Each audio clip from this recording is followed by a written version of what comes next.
और मज़ेदार कहानियाँ। गुरु, शिष्य और किसान की कहानी। तो कहानी कुछ इस प्रकार से शुरू होती है।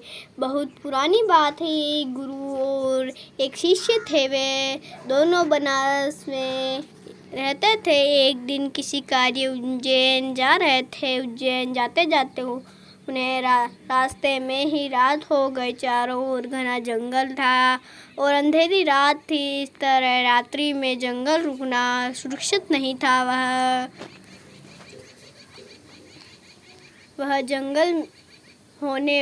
वह रात होने पर भी दोनों चलते रहे। तभी उन्हें एक गांव दिखा। गुरु और शिष्य दोनों ही गांव में चले गए। गांव में उन्हें एक झोपड़ी दिखलाई दी। गुरु ने शिष्य से कहा कि आज हम इस झोपड़ी में रुकेंगे। गुरु और शिष्य दोनों झोपड़ी में गए और झोपड़ी का दरवाज़ा खटखटाया। झोपड़ी से एक गरीब आदमी बाहर आया और गुरुजी उस व्यक्ति से बोले, हम दोनों बहुत दूर से आ रहे हैं और रात्रि अधिक हो गई है।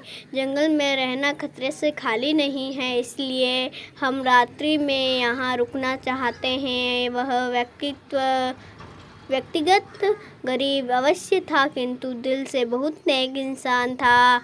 उसने सम्मानपूर्वक गुरु और शिष्य को झोपड़ी के अंदर बुलाया और उन्हें स्वादिष्ट भोजन करवाया और रात्रि में सोने के लिए बिस्तर भी लगा दिए।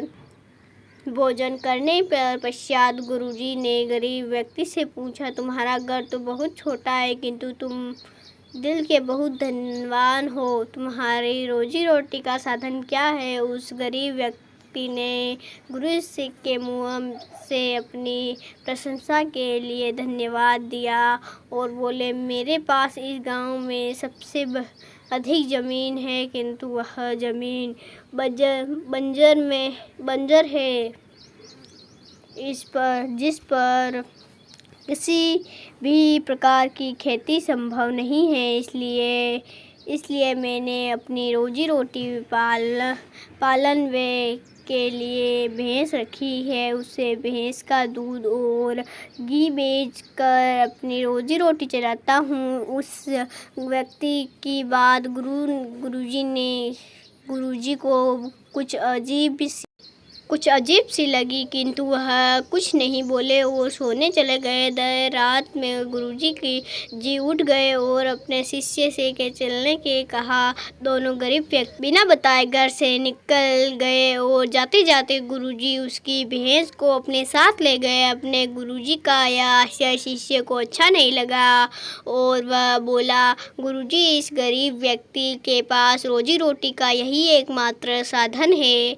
अगर हम इसे ले गए तो यह व्यक्ति अपना रोजी रोटी कैसे चलाएगा? अपने शिष्य की ऐसी बात सुनकर गुरुजी मन मुस्कुराए और शिष्य से बोले, आज से ठीक 10 वर्ष पश्चात तुम इसी स्थान पर आना और इस व्यक्ति से फिर से मुलाकात करना। भोर होने पर पहले ही गुरु और शिष्य में लेकर उस गांव से बाहर निकल गए। धीरे धीरे 10 वर्ष बीत गए। 10 वर्ष बीतने के पश्चात चेले को गुरुजी की बात याद आई। उसकी फिर से गरीब व्यक्ति के घर जाना है। शिष्य फिर उसी गांव में गया।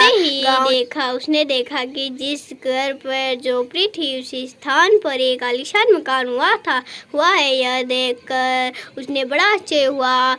शिष्य मकान मालिक से मिलना चाहता था। जैसे ही शिष्य मकान के पास गया, उसने उसी गरीब व्यक्ति को देखा, किंतु इस बार गरीब व्यक्ति बहुत अच्छे कपड़े पहने हुआ था और देखने में बहुत ही स्वतंत्र। अपने गुरुजी के लिए पहले से भी कई गुना अधिक सम्मान था। शिक्षा। गुरु और शिष्य की कहानी से हमें यह शिक्षा मिलती है कि गुरु द्वारा लिए गए निर्णय में देखने में ही भले ही किंतु वो भलाई के लिए ही उठाया जाता है।